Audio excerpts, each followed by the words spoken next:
Sometimes I wonder if I've forgotten more in my life than I will ever remember. And these memories come out of the blue. A sound, a smell. I was 17 when it happened. Mom and Dad had a place up north, just a small little ramshackle, I guess you'd call it a house, that we'd go up to in the fall for a few weekends, just to see the changing of the leaves and to spend some time together as I got older. Mom and Dad had me when they were older, so I think they felt the weight of their age and were desperate to try to spend as much time as they could with me. So, sometimes you wonder if the people around you can sense the ending before you can. It wasn't, when I was 17, Dad had 4 years left before we'd lose him, and Mom, we had 10. So I look back, and those times up at the house carry more weight now. But back when I was 17, and it was such a strange time, I had been dating my first girlfriend, someone I'd met in school, and had known my whole life, and never knowing we'd marry one day. It wouldn't work out, but it's strange how love works. And at 17, I'd finally grown into my body. The scarecrow had filled out, and I used to run track. And I felt like I could outrun anything. I could outjump anything. I wouldn't say I felt fearless so much as I just felt that there was more life for me to live and less to fear. We had gone up to the house for the weekend, and Mom and Dad were fighting. Towards Dad's end, they had started to fight more and more about money and about other things that I only now can start to wonder if it was because as his health started to decline, Mom wanted him to see a doctor, and he just wouldn't. Dad was not a big fan of doctors. His father had been misdiagnosed and had died when he was young. So Dad had never trusted doctors much.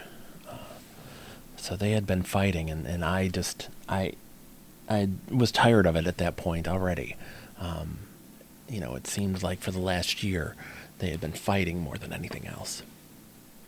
So I took our dog Duke,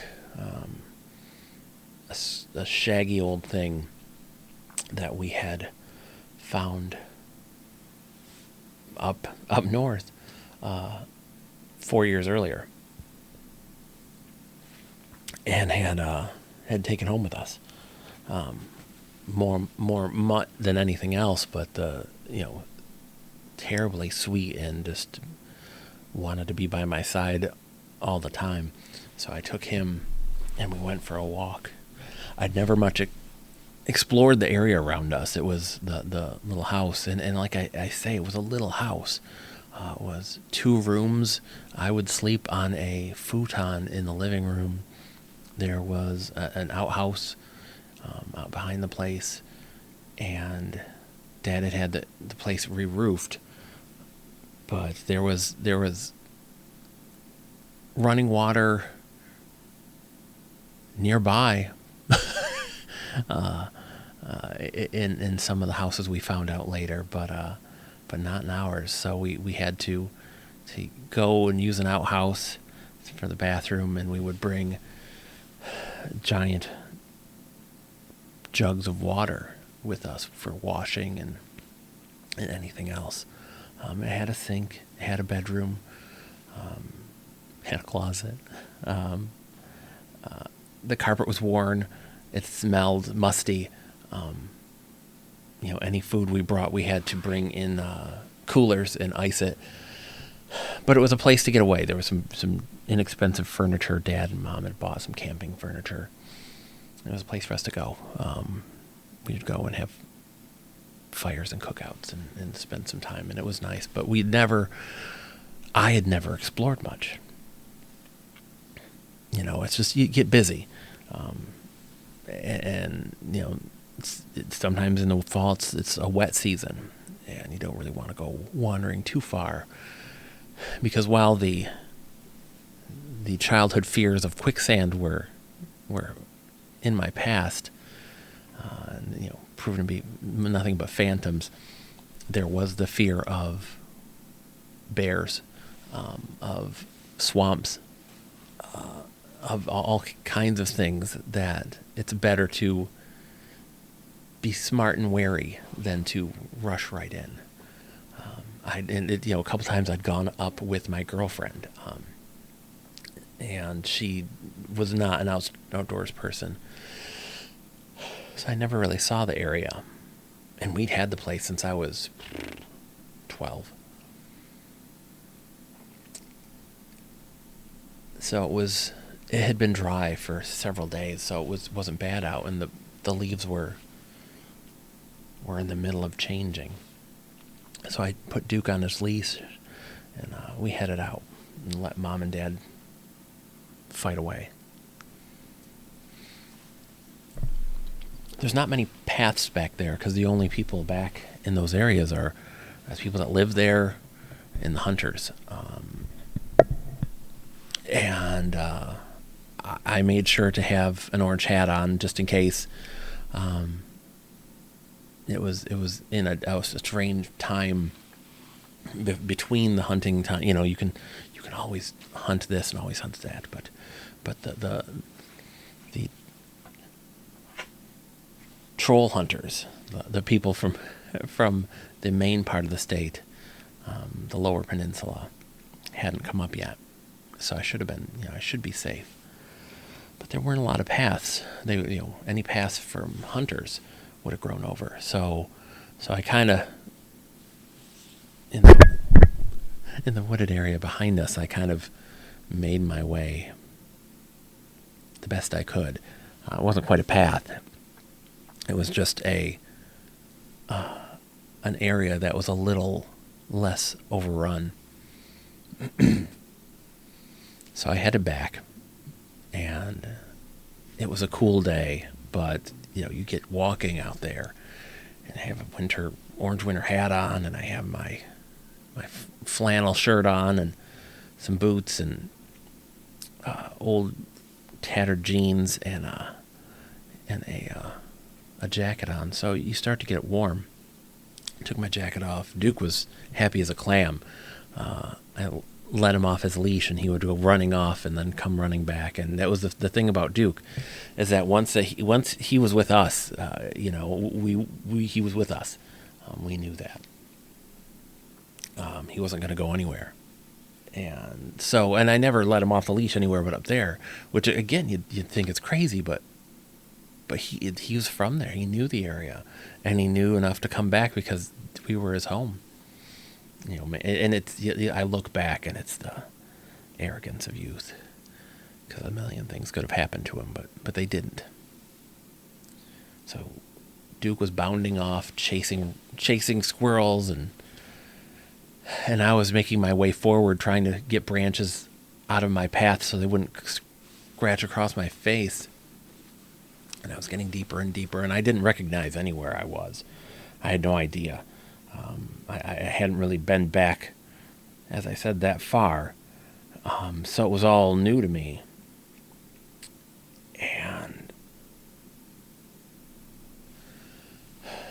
And as I'm going, I'm kind of humming to myself. I'd forgotten my earphones and my phone back at the house, which was silly, but we didn't get much reception up there anyways, so it didn't really do me much use. So I was kind of just humming to myself as I went back there. And then the trees got thicker and thicker, and what sky could see over through the gray, got more and more closed in around me, and then I started to get a little nervous. I didn't think that there were bears out there. There hadn't been a bear sighting in near our place, from what they said at the store nearby, for months, which was strange. But so I felt again a little too bold. So I was out there walking, and Duke had come back and was trotting by my side, and all of a sudden he stopped. And his ears perked up. And I stopped, and I started looking around, and I heard a kind of a crack, like a tree, and then some rustling, and then another crack.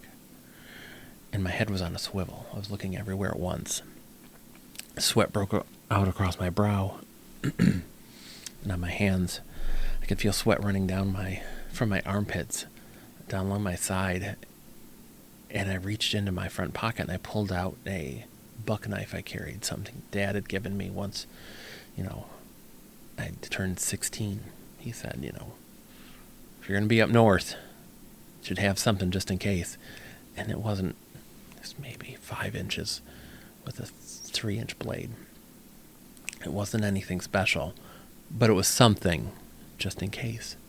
So I pulled it out and pulled the blade out, and I held my breath, and I listened. And it sounded like something was out there, something moving, something big. And I kept looking, and I couldn't see anything. And all of a sudden, Duke lit up out in front of me, running, like full bore. And he wasn't barking, he was running. And I could hear him chasing whatever it was out there. Well, I had a moment, and I was like, do I run home? Or do I go get my dog? And, I've found, the older I've gotten, the less I feel the need to hide my, I don't know, my less graceful moments. Because I wanted to run.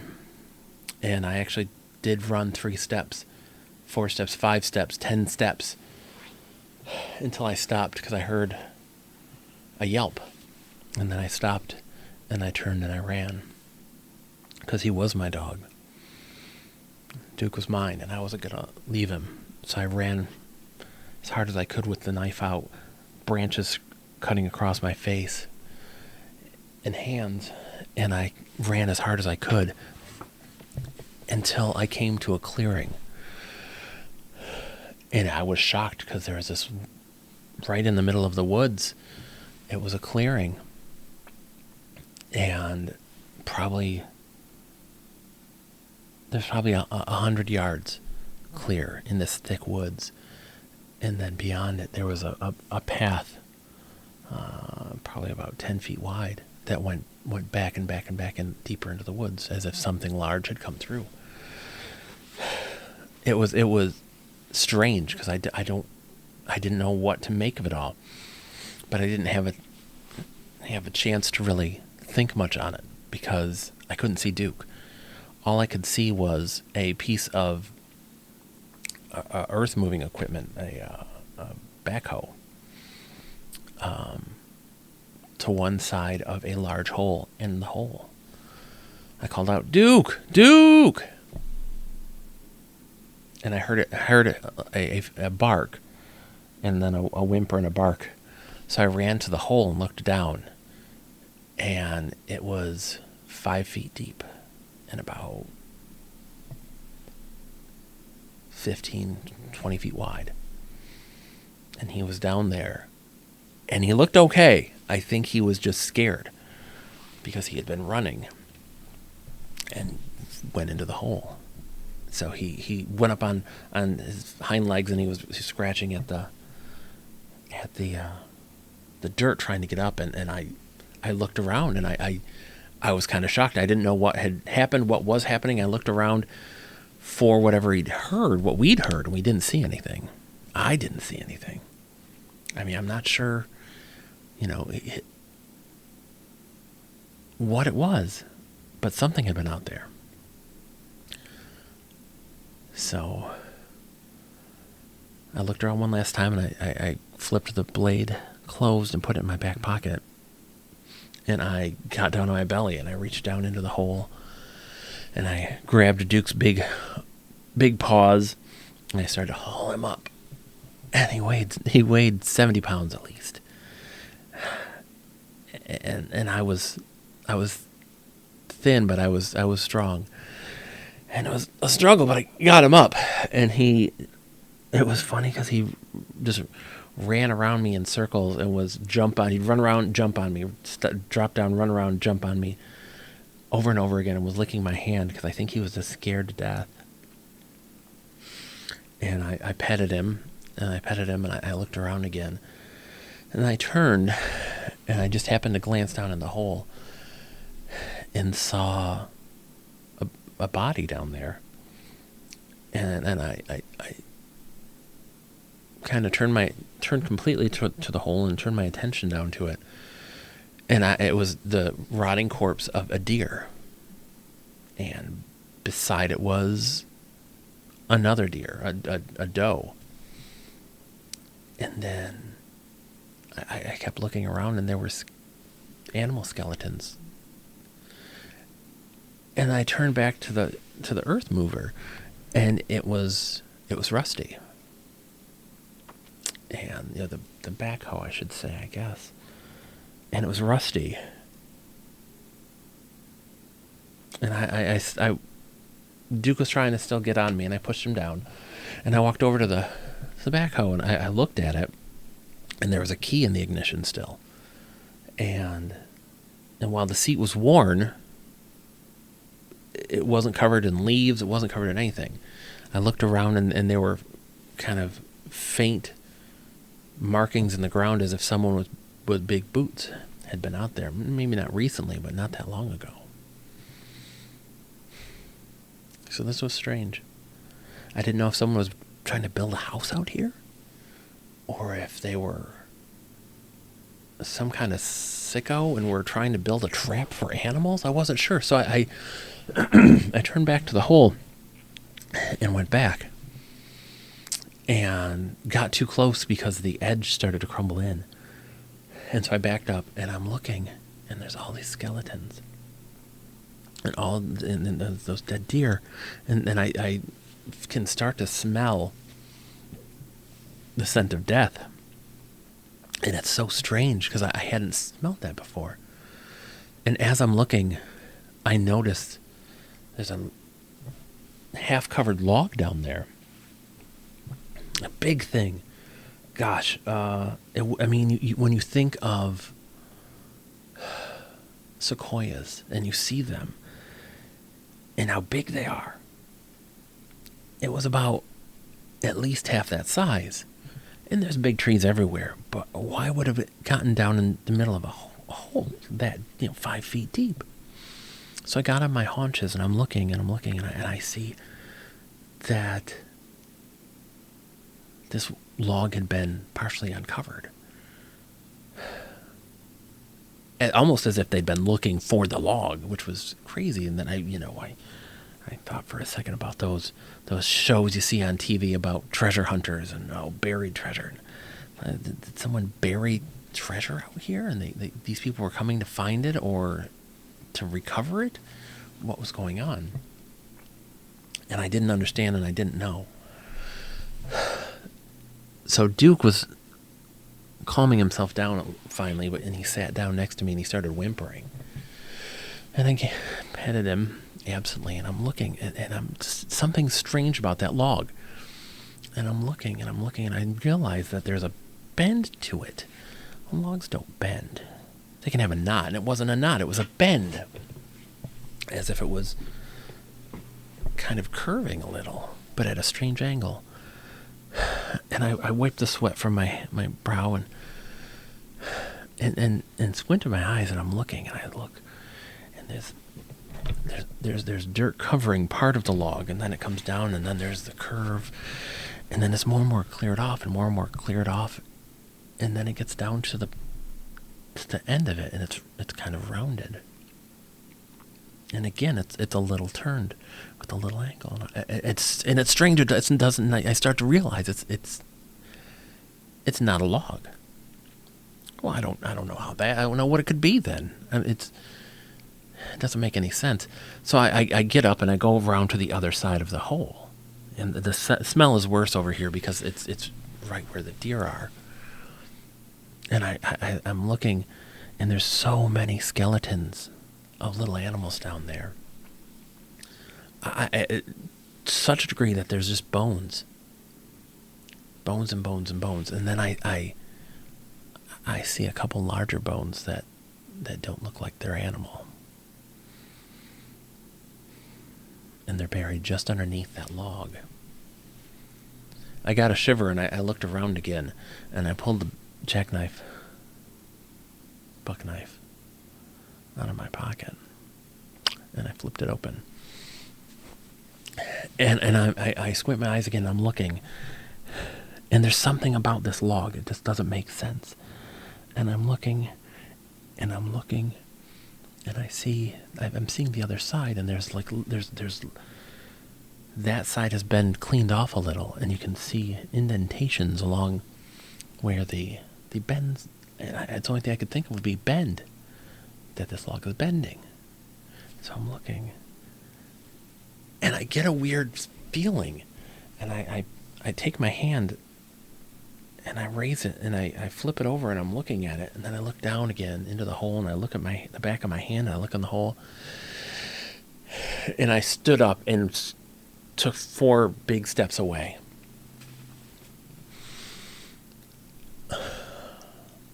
Because that wasn't a log in the ground. It was a finger. And by the size of it, I don't know. I can't imagine the size of something connected to that.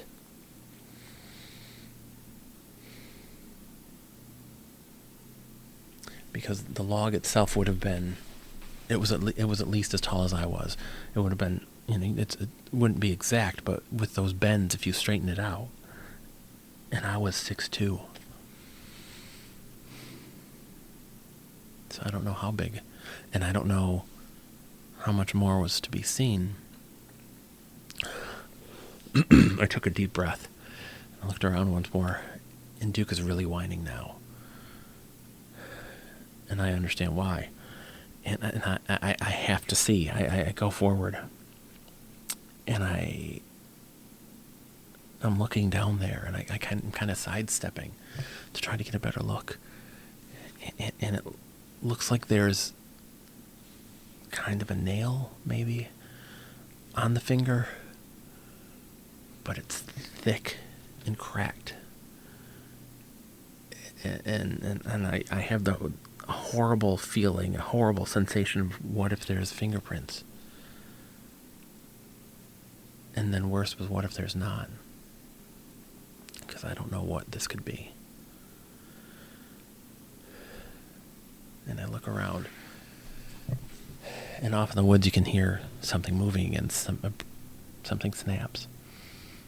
Something moves. And Duke is anxious and kind of running and prancing in circles, and he wants to go. and we have to get out of there because I don't know what this is.